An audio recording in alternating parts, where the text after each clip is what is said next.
Tampons are still the current internal protection method of choice for most people, partly because they're more visible, they're taught in schools and in health education classes, and partly because you see them in literally every grocery store and pharmacy shelf in the US and abroad. Cups have come a long way, but most people are still not quite sure how to use them and why they should pick a cup over a tampon.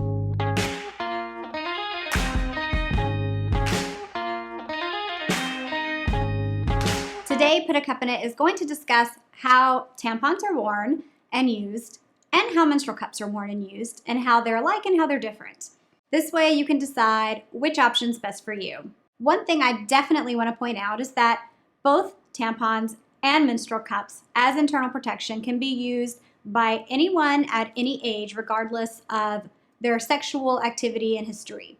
Using a cup or a tampon will not take away your virginity. It's all about your comfort level and what you feel good about and what works for you. Before we go any further, take a moment and subscribe to Put a Cup in It on YouTube. Thanks so much. Now let's talk about the tampon. They're pretty ubiquitous. Most people have tried them, and there's not a lot to them. The tampon itself is an absorbent, one-time use product. Most of the time it's made up of these synthetic rayon fibers. They're not usually cotton unless you buy the more premium priced organic cotton tampons. They come in varying different absorbency levels, from the most petite light flow all the way up to those super max tampons. As far as the tampon itself goes, they often come with an applicator. Usually in the US, you're gonna find them with a plastic applicator like this one, something like this. This was the compact version.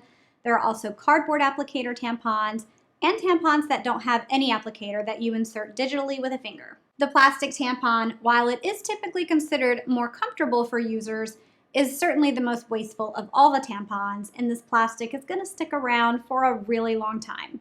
So if you're going to choose a tampon, something without an applicator is really the more ecological choice, or at minimum, something with a cardboard applicator. For safety reasons, you really want to choose something that is an organic cotton tampon.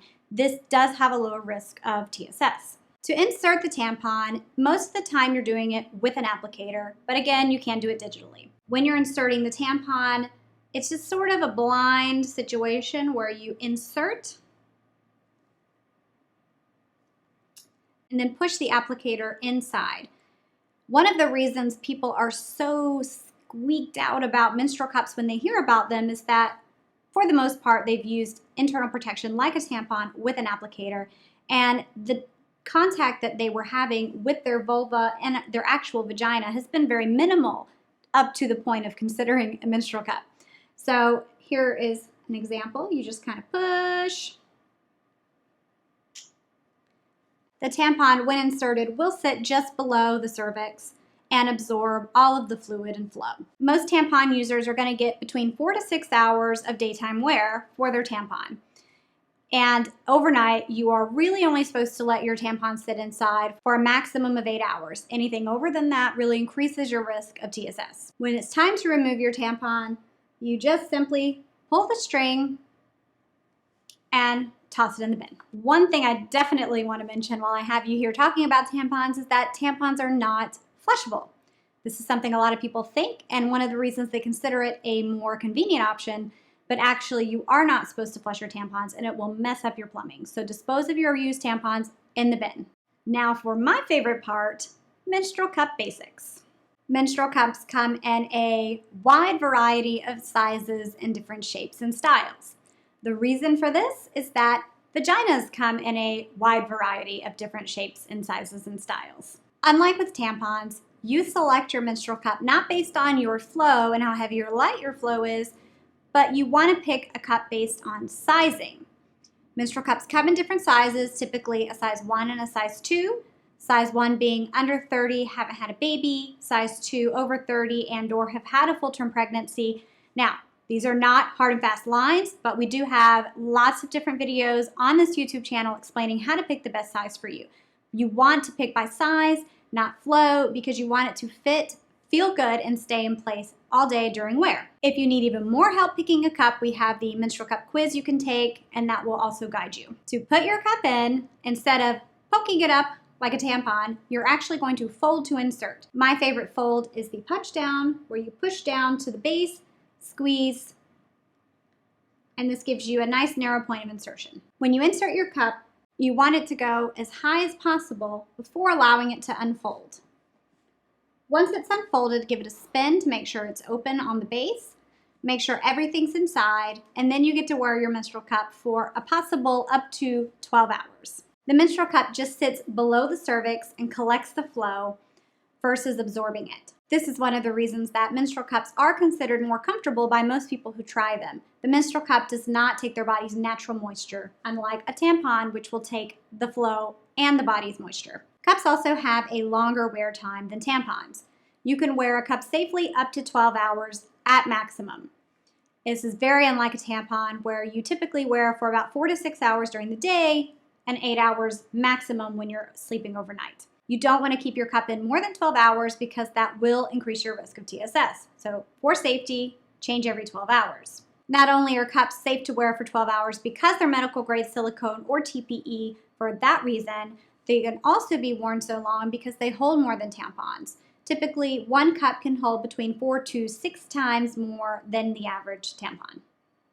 So if you have a pretty heavy period, cups are the way to go because you can go longer in between having to change the cup than you were probably going between changing out your tampons. If you're concerned, sitting there thinking, how do you do this in public? It's actually pretty easy. You just remove the cup, dump it, and put it right back in and wash when you get home. Cups have a much higher learning curve than the tampon, where with the tampon, you just kind of shove it in. With the cup, you have to get used to folding it and inserting it, getting it the right angle, getting it to open. So you definitely want to start with backup when you first start with your menstrual cup. Now, how do you get this thing out without making a big mess? That's typically what people ask, and they also want to make sure it doesn't get stuck in them. The menstrual cup is never going to be stuck inside you. Even if you can't reach it, it's not lost. It's still there and it can't go past the cervix.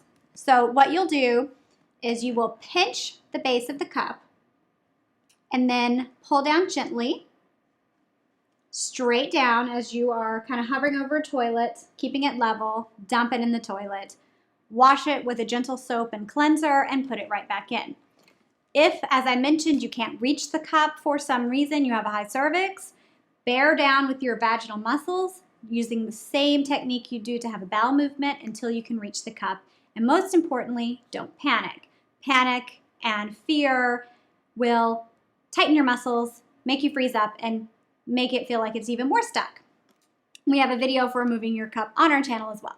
The upfront investment for a cup is going to be more than tampons because they are a very long-lasting product. Typically, a cup is between $20 and $40. And they do last 10 years, so you will make that money back and then some over the many years you use your cup. As a resource called Put a Cup in It, we are obviously more biased towards cups, but that's because we just think they're better than tampons. They're more convenient in the long run, they're more comfortable, they're not stiff and dry and irritating like tampons. Most people who switch to a cup would never switch back to a tampon. It's just about getting to understand how the cup works, getting past the learning curve, and then you should have a really good experience. If you're new and you do want to switch to a cup and you need more help, we have tons of resources on our YouTube channel. We have our menstrual cup quiz that'll help you find a cup that is most likely to work for you. If you need more assistance getting started with a cup or succeeding with your cup, that's where we're going to plug the private Facebook group called Put a Cup in It Community. We have almost 40,000 members there. You can join and ask for help and receive it, and hopefully succeed with your menstrual cup.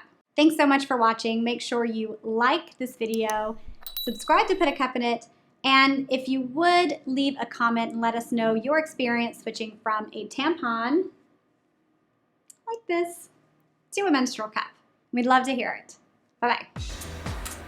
This is a test for this new setup, and get a cup.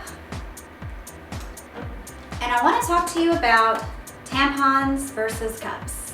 This is Kim from Put a Cup in It. This is my uterus.